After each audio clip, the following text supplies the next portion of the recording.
북코제. 네, 북코제에 눈이 왔습니다. 그래서 눈을 쓸어야 합니다.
네, 안녕하십니까, 부코입니다. 오랜만에 또 찾아뵙게 됐습니다. 오늘 눈이 내려서 열심히 눈을 쓸었습니다. 그래서 좀 덥습니다. 옷이 좀 많이 두꺼워졌죠? 이제 겨울이 와가지고 많이 춥습니다. 자, 겨울. 오늘 주제는 겨울에 대해서 한번 이야기해 볼까 합니다. 겨울은 정말로 움직이기 싫고 가만히 있고 싶어 하죠. 이게 본능이거든요. 그래서 동물들은 겨울만 되면 그 가을에 식량을 비축해놨다 겨울에는 동면에 들어갑니다. 그래서 그것을 자연의 이치죠. 뭐 그날 뭐 열심히 일해봤자 씨를 뿌려봤자 되는 건 하나도 없습니다. 그래서 그 시기를 잘 슬기롭게 지내야 되는데, 이 겨울을 슬기롭게 지내려면 공부를 해야 되겠죠. 공부를 열심히 해서 내년 준비를 하고 내년 봄에 또 열심히 일해가지고 여름 가을에 추수를 해야 되겠죠. 저도 마찬가지로 그 많은 블로그 활동도 하면서 유튜브 활동도 하면서 실질적으로 도장을 잘 운영하면서 그 나아가야겠죠. 그래서 지금도 계속 씨를 뿌려야 됩니다. 그래서 저 내년에 되면 해가 바뀌죠. 정유년에서 내년 입춘만 되면 무술년으로 바꿉니다. 무술년이 되는데, 이게 무슨 뜻이냐면 물상적으로 볼 때는 아주 높은 산, 깊고 높은 산에 흑이 착착착 쌓여 있는 그런 그 물상입니다. 그래서 내년에 이 무술년이 되는데, 이날 좋은 사람도 있고 안 좋은 사람도 있겠지만 대체적으로 이제 이 물상이 뭐냐면, 이제 만약에 사주에서 일주가 있어요. 사주팔자에서 이제 일주가 있으면 연, 월, 일 있으면 여기에서 만약에 이제 여기 무술이 들어왔다. 솔직히 말해서 옛날에는 이거를 사주단자가 들어오면 여자가 들어왔다면 반려를 합니다. 반려를 할 정도로 60가자 중에서 제일 안 좋은 거죠. 이게 왜 이럴 수밖에 없냐면 너무 외롭죠. 외로워서 왜 외롭냐? 아까도 말씀드렸죠. 곰이 식량을 보충한다면 동물 속에 들어가서 돛 닦으러 들어갑니다. 뱀도 마찬가지로 겨울이 오면 돛 닦으러 들어가요. 이 술이 지금 가을에 술토인데 낙엽이 착착착착 쌓여가지고 지금 눈이 내려가지고 전부 다 이제 모든 게 이제 땅 속에 내려가서 이제 그 융화되는 과정이죠. 자연과 일치되는 과정이라 보니까 이게 다 돛 닦는 과정이에요. 그래서 이런 일주를 가지신 분들 되게 보면 이제 종교인 사주라고 하죠. 그래서 종교를 믿어라. 종교만이 유일한 해법이다 라고 할 수가 있을 정도로 굉장히 안 좋습니다. 왜 안 좋냐면, 첫 번째로 외로워요. 외롭다는 거는 뭐냐면 고립된다는 얘기예요. 고립. 혼자 동굴 속에 들어가서 아무것도 안 먹고, 그 곰이 아무것도 안 먹고 돛 닦는 거 아닙니까? 뱀도 마찬가지예요. 아무것도 안 먹고 가만히 앉아서 돛 닦는 거예요. 그래서 그 사주에 수가 있는 분들이 돛 닦기 좋습니다. 가만히 한 곳에 있어서, 음적인 분들이 가만히 한쪽에 있어가지고 공부를 해야 되는 거죠. 공부를 한다면, 이제 현대사회에서는 이걸 어떻게 얘기해야 되냐면, 젊은 사람들이 지금 많이 SNS를 많이 하죠. SNS를 많이 하면 처음에는 20대 때는 잘 몰라요. 모르니까 너도 나도 팔로우 하면서 너도 나도 인간관계를 유지하면서 나는 이렇게 뭐죠? 이렇게 인맥이 많다. 그래서 20대 때 와 인맥을 막 늘리는 사람들이 많아요. 많다가 옛날에 싸이월드 오시면 뭐 파도 타기 들어가서 뭐 그 관리를 많이 하잖아요. 쓸데없이 그 관리하는 거예요. 쓸데없이. 왜냐면 정작 처음엔 도움이 될 줄 알고 그렇게 임명했지만 힘들고 돈 들고 뭐 여러 가지 힘든 게 아니에요. 그래서 나중에는 어떻게 되냐, 30대가 되면 아시겠지만 남자 같은 경우는 결혼을 하게 되죠. 결혼하게 되면 이제 여자를 한 여자를 만나서 사랑하기 때문에 그 가정을 이루어야 되기 때문에 수많은 인간관계가 끊어집니다. 인간관계가 끊어지고 만나면 직장 동료만 만나죠. 직장 동료만 만나서 고립되게 됩니다. 고립되게 돼가지고 SNS라는 게 활동을 많이 못하게 돼요. 그러니까 이 무술일주 가지신 분들은 어떻게 되는 거냐면 자연인이 되는 거예요. 자연인. 소통하기 싫다라는 거죠. 사람한테 상처를 받았기 때문에 소통하기 싫다는 거예요. 이 사람들 특징이 뭐냐면 아까도 얘기했지만 여기 나뭇잎이 착착착착 쌓여가지고 흙이 쌓였는데 이게 뭐냐면 바늘이 들어갈 틈이 없어요. 그러니까 이야기해봐야 아무 소용이 없다라는 거죠. 받아들이질 않는 거죠. 아주 이 상태를 뭐냐면 비겁이라 그러죠. 비견. 이게 뭐냐면 같은 거죠. 같은 게 두 개 있다. 간여지동이 되는데 이 같은 게 두 개 있다라는 건 뭐냐면 조화가 맞아야 되는데 조화가 안 맞는다라는 거예요. 자, 종교인 사주라고 그랬는데 잘 보세요. 남들 이야기가 안 돼요. 그리고 침묵이 안 됩니다. 혼자서 산에 올라가는데 어떻게 침묵이 됩니까? 자연인이 되는데 어떻게 침묵이 됩니까? 자연인이 돼도 혼자 살아가는데 이 사람 굉장히 외로운 사람들이에요. 외로운 사람들인데 이 사람들이 사람들을 밀어내요. 밀어내가지고 뭐 동물들을 사랑하고 뭐 사람하고는 연을 닿고 싶지 않고 뭐 개를 키운다든가 고양이를 키운다든가 그 둘이서 그냥 인생을 즐기는 거죠. 인생을 즐기는 것도 아니에요. 산에 들어가서 고립되는 거죠. 외로운 산에, 높은 산에 들어가서 움막 하나 짓고 여기서 뭐 자연인 뭐 생활을 하는 거죠. 돛 닦는 거죠. 한마디로 돛 닦는 겁니다. 그러니까 일반 사람 볼 때는 이게 미친놈들이에요. 미친놈들. 여자가 이렇다. 답이 안 나옵니다. 그래서 이분들은 뭐 해야 되냐? 종교 생활을 해야 되는 거죠.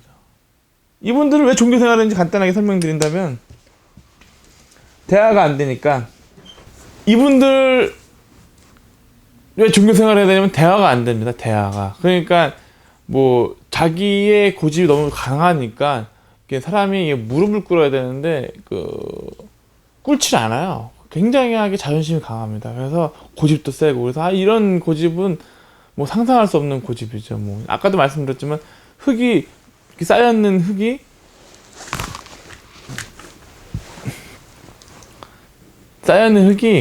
들어갈 틈이 없습니다. 들어갈 틈이 없어요. 그래서 근데 이제 이러한 과정을 다 누구나 거칩니다. 그러니까 뭐냐면 이러한 어려움의 시기, 겨울의 시기, 어려움의 시기, 이때 사람을 더 큰 발전을 하니까 아마도 제가 볼 때 종교를 인생이 안 되거든요. 예를 들어서 쉽게 얘기해서 돈도 안 붙고요, 친구도 안 붙고, 뭐 하는 일마다 사업도 안 되고, 뭐 아무것도 안 돼요. 잘 되시는 분들이야 이거를 이해를 못 합니다. 근데 이분들은 너무 인생이 고러우니까 뭐 종교 생활에 갈 수밖에 없어요. 어떻게 보면 이게 사주가 전생의 성적표라고 한다면 이분들은 스스로 이걸 택하신 거예요. 돛 닦기 위해서 나는 다음에 태어나면 결혼도 안 하고 돈도 안 벌고 다 필요 없다. 친구도 다 필요 없고 나 좀 도 좀 닦아야겠다. 나 내 영혼에 구제 한번 받아야겠다. 이런 생각으로 일부러 이걸 선택하신 분도 있으실 겁니다. 그러니까 점점 그러니까 자본주의라는 게 점점 고립되는 거거든요. 이렇게 만나면 좋은데 세상은 그렇지가 않아요. 그래서 이제 앞으로 저도 이제 보시면 알지만 저도 한 10년 동안은 아주 이제 음침한 곳에서 장사를 했어요. 아주 음적인 곳에 장사를 하면서 거의 뭐 고립됐다고 보면 돼요. 고립돼가지고 그렇게 살았어요. 막 친구도 못 만나고 사회생활도 못하고 오직 할 수 있는 거는 검도밖에 없었던 것 같아요. 검도라도 그것도 간신히 한 겁니다. 간신히 시간을 쪼개가지고 처음에는 낮에 잠깐 2-3시쯤에 잠깐 1시간씩 운동하러 갔는데 손님 찾고 뭐하니까 운동할 시간이 없어요. 그래서 저녁에 그래도 일 끝나고 1시간씩 투자해서 운동을 했습니다. 그래서 어떻게 보면 저도 검도가 하나의 종교죠. 그리고 검도도 종교고 성당에 다니면서 이제 그 성당 생활도 하면서 이게 많이 봐요. 그래서 산에 올라가서 기도하시는 분, 종교생활 열심히 하시는 분 전부 다 지금 고립되고 외롭다고 보시면 됩니다. 그래서 이 젊으신 분들도 처음에는 이런 게 있어요. 사회생활이 너무 힘들다 보니까 인간관계 다 끊고 처음에는 다리가 조그맣니다. 나 혼자 사람들하고 연결했는데 좀 부실한 다리죠. 부실한 다리다 보니까 사람들한테 상처를 많이 받습니다. 많이 받다 보니까 이 다리를 끊어버리고 고립적인 세상에 빠지게 됩니다. 물론 사람은 공부할 때 다 끊어야 됩니다. 친구 관계 다 끊어야 돼. 만약에 내가 뭐 경찰 공무원 시험 보러 간다, 다 끊어야 돼. 인간관계 다 끊고 핸드폰도 끊고 카톡도 끊고 다 끊어야 돼. 공부하는데 어떻게 카톡 오고 뭐 술 한잔 하자, 만나자, 공부 되겠습니까? 연애하자, 안 됩니다. 다 끊어야 됩니다. 다 끝내놓고 나서야, 그게 완성되고 나서야, 나의 먹고 살 길이 완성되고 나서야 사람들하고 다시 만날 수가 있는 거. 사람들하고 다시 만날 수가 있는 거지. 공부가 안 된 그 겨울의 시기가 없다면 봄의 시기도 올 수가 없는 거죠. 그러니까 저도 이런 것 같아요. 사람들이 그 최배다 선생님도 도르깨닫교에서 산에 올라가서 수련했죠. 6개월 동안 수련해가지고 깨달음 얻고 내려와서 그 많은 사람들을 만났죠. 그러니까 마찬가지예요. 다 마찬가지예요. 예수님도 마찬가지예요. 광야에 산에 올라가서 기도하셔서 40일 동안 기도하시고 내려와서 막 만나기 시작하지 않습니까? 그러니까 모든 거 마찬가지입니다. 이게 겨울의 시기가 없으면 인생이 발전할 수가 없습니다. 그러니까 내년에 만약에 어려우신 분들은 어떻게 보면 한층 더 업그레이드 될 수가 있으니까 그 어려움을 잘 슬기롭게 넘기시길 바랍니다. 그리고 이렇게 처음에는 조그만 다리를 건너와서 이 다리마저 없었지만 열심히 수련하시고 공부하시면 나중에 큰 다리를 만들고 수많은 사람과 이제 만날 수 있는 다리를 만들어야 되죠. 저기 SNS에서 되게 뭐 성공한 사람들 특징은 뭐냐면 수많은 인맥이 많아요. 엄청난 인맥을 많아요. 그래서 그 인맥을 통해서 그 사람이 성숙할 수가 있는 거죠. 근데 잘 모르고 인맥만 넓힌다 그러면 그 인맥은 부실해집니다. 그래서 다 쓰러지게 됩니다. 서로 이용해 먹으려고 그러고 전부 다 마찬가지예요. 다 이용해 먹고 뭐 하는 세상이니까. 그러니까 수련을 통해서 공부를 해가지고 정말 이거죠. 산에 올라가서 큰 스님이 되는 거냐, 아니면 자연인이 되는 거냐, 종이 한 장 차이죠. 똑같이 산에 올라가지만 누구는 큰 스님이 되고 훌륭한 스님이 되고 누구는 그냥 자연인이 돼서 그냥 살아가는 방법이 있죠. 근데 대개 보면 이건 다 누구나 거치는 과정입니다. 누구나 거치는 과정이고 누구나 이제 그 생활하면서 거치는 과정이죠. 그래서 제가 볼 때는 40대가 정도 되면 이제 그런 고립에서 이제 좀 벗어나거든요. 특히 이제 어떤 시기가 되냐면 그 여성분들은 자녀가 중학생이 되면 좀 자유로워집니다. 자유로워져 가지고 그동안 못했던 거를 할 수가 있게 됩니다. 그때 공부하셔야 돼요. 그때 공부하셔야 돼요. 남자분도 마찬가지예요. 그 애들 키우면서 뭐 하면서 먹고 살면서 하면서 그 가족을 위해서 희생했는데 이제 40대가 돼서는 달라져야 됩니다. 이제 가족을 위해서 살아가는 게 아니라 좀 이렇게 주변을 돌아보면서 주변에 여유 있게 살아가야 됩니다. 그래야지만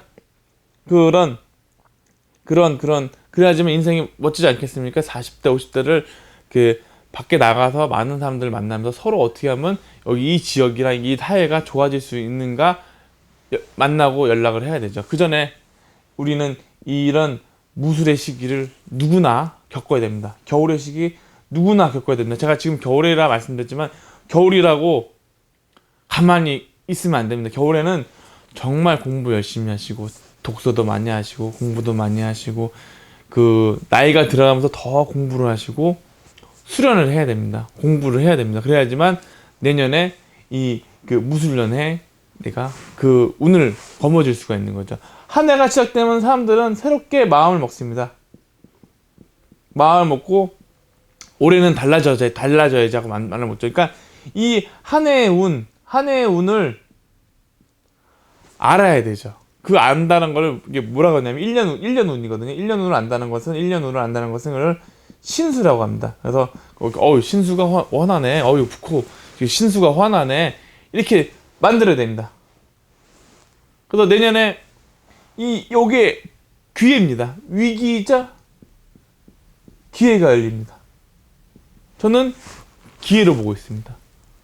굉장히 내년에 굉장히 어렵습니다. 무술년 이거 굉장히 어렵습니다.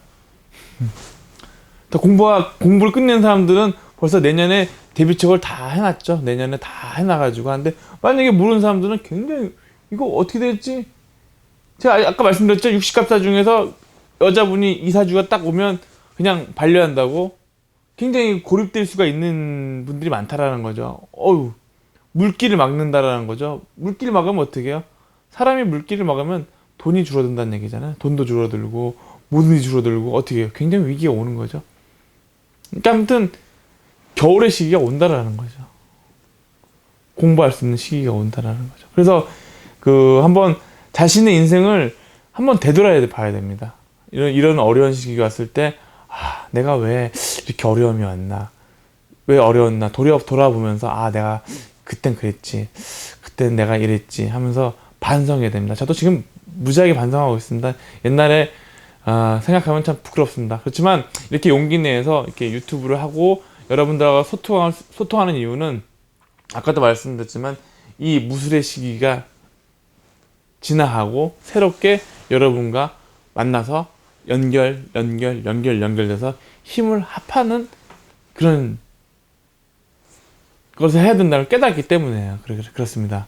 그래서 오늘도 이런 그런 핵심을 요약해 드린다 그러면, 마지막 핵심만 요약해 드리겠습니다. 누구나 겨울이 되면 동면의 시기를 갖습니다.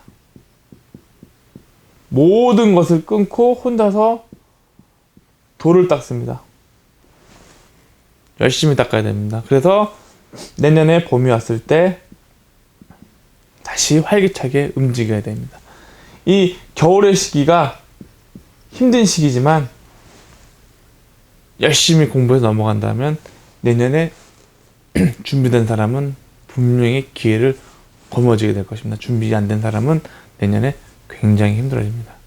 간단하게 해서 이런 분들이 드디어 간단하게 예약한다면, 이런 분들이 비견이라고 그러잖아요. 비겁이라고 하는데, 이분들이 솔직히 이런 거 안 믿어요. 종교 우습게 생각해요. 그렇지만 그렇게 우습게 생각하는 것 때문에 드디어 신 앞에서 무릎을 꿇고 백기를 투항하죠. 온전히 신에게 자신을 바치는 순간이 오기도 합니다. 그것은 바로 굉장한 어려움 때문에 그런 거죠. 잘 나가면 지금 제 얘기 우습게 하는 거예요. 잘 나가는데 이런 건 얘기 들을 필요 있어요? 이런 거 듣지도 않고 보지도 않아요. 왜? 그렇거든요. 사주 명리 우습게 알거든요. 종교 더 우습게 합니다. 그러니까 도를 얘기하면 아주 비웃습니다. 그러니까 결론이 딱 하나죠.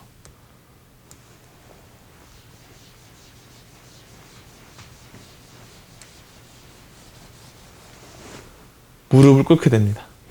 여기까지입니다. 감사합니다.